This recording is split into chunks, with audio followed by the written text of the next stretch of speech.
What's up, you guys? I hope you're very well. I hope you're having a very nice day. Today we have this terrarium build. This is going to be a bigger terrarium than usual. Usually I like the mini and the micro terrariums, but this is a commission. This is a first for me at least, and it's going to be an anniversary gift. It's going to include some miniatures that my wife is going to make, so I think it's going to be quite interesting.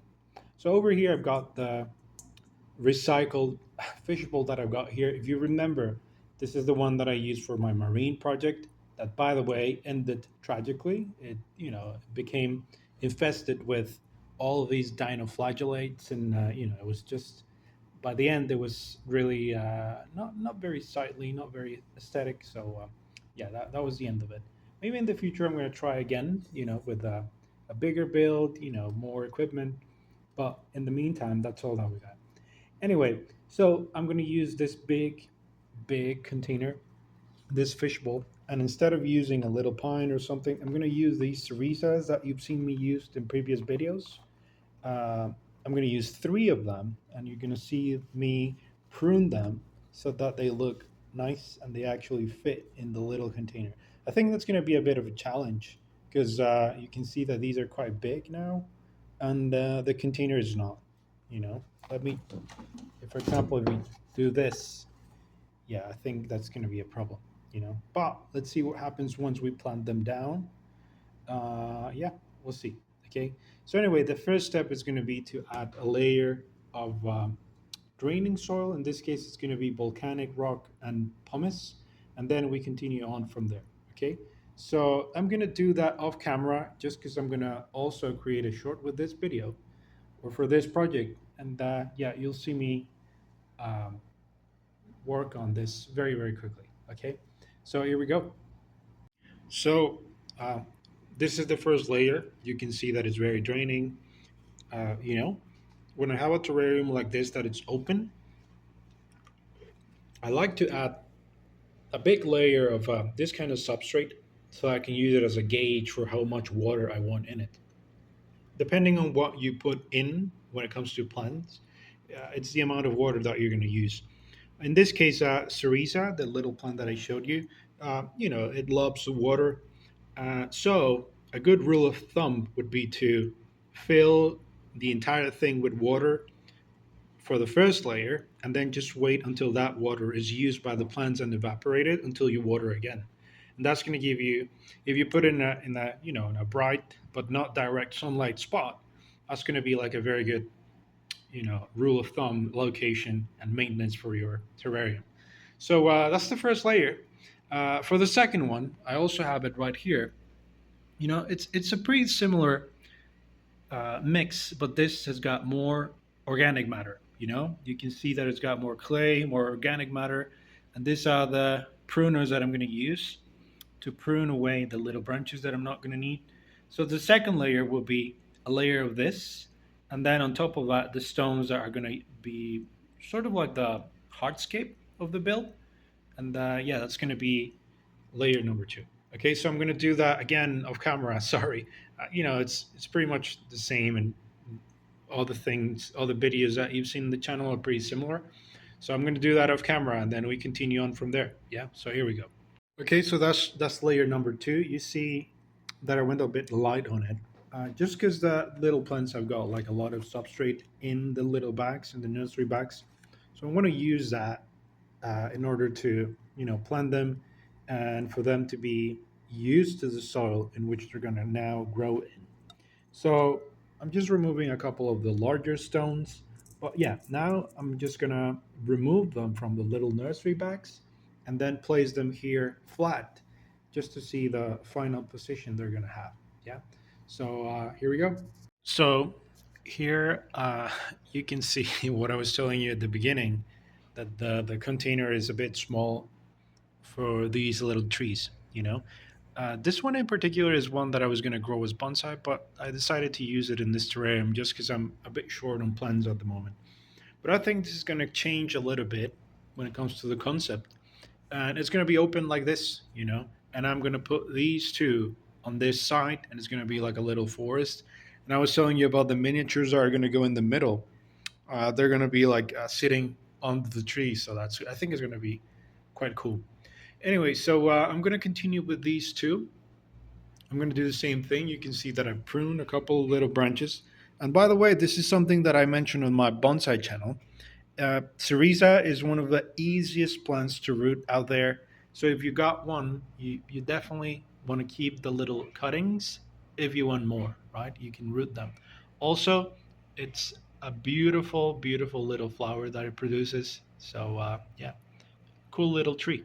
So let's continue with the other two. I'm going to prune them, take them out of the nursery bags, and place them in position, and then we can continue with the hardscape. Okay, so here we go. So here we are with the three of them.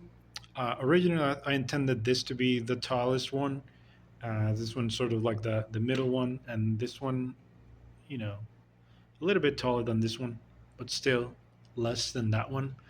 But we can see that this right one, the one on the right, it's longer. It's much taller than the other two. So anyway, the next step would be to cover the root mass with the original soil that they came with. You can see that this is nice, fertile soil, a lot of organic matter, a couple of stowaway little wild clovers there. But yeah, this is very, very good because in this soil there are a lot of microorganisms that are beneficial for the little plant.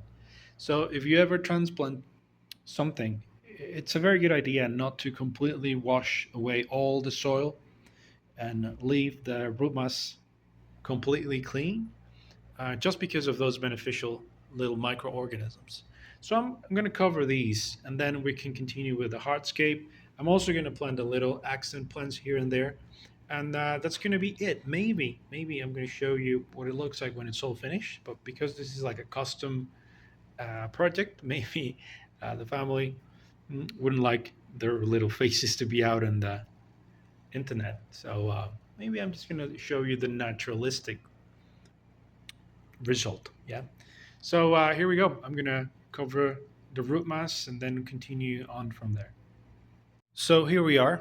We can see that I've already added the stones, these more polished ones, and these others that you'd seen me use in previous builds. This one is a very common stone where I live. It's sold for gardens and to cover garden areas. It's very flinty, it's very hard, and the color looks quite natural. All there is left for us to do is plant the ground covers. And in this case, I'm going to use this little plant right here that we've also seen in other builds of mine. I originally called this artillery fern in some of my other builds, but that's not quite the name that we have for it here, or its name in English. I think the scientific name is Pilea something. I'm not quite sure, but it's really cool. It's very hardy. It's very resistant. If you plant a little sprig on the ground, it takes off, and you got to be careful with it. Sometimes it can be quite invasive, and it can overpower, outgrow whatever it is that you plant in your garden. So you got to be careful with it.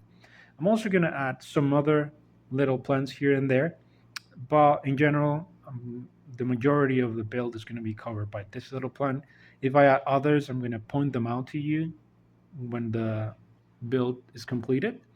And I don't think I'm going to add any moss, just because this is like a beginner level build. Like I was saying, this is going to be like a gift for someone. So I want everything to be as beginner level, as beginner friendly as possible. So anyway, I'm just going to plant these, and yeah, I'll show you what it looks like when it's finished. Okay, so here we go. Okay, here we are. You can see that it looks quite nice. Even if the little plant in the ground cover hasn't grown in at all, it looks really cool, I think.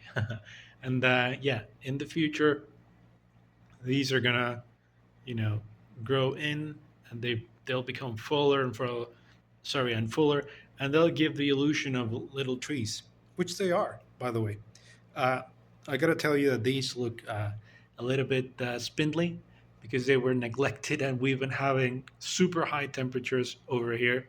So if you see them a bit sad at the moment, this is going to be nothing like what they will be like in the future. These get completely covered in this little beautiful little white roses. So I think it's going to be very, very nice in the future.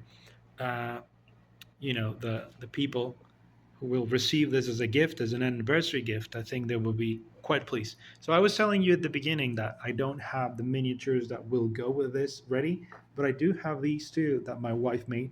This is me and my wife. So just to give you an idea of what they look like in the end, there we go. That's beautiful, right? There we are. There we are in the forest, enjoying a nice evening. Okay. So anyway, guys, I hope you really liked this video. If you got any comments, doubts, questions, or anything, drop them down below. Subscribe. You would be really helping me out if you did. And I'll see you in the next one. Okay. Bye.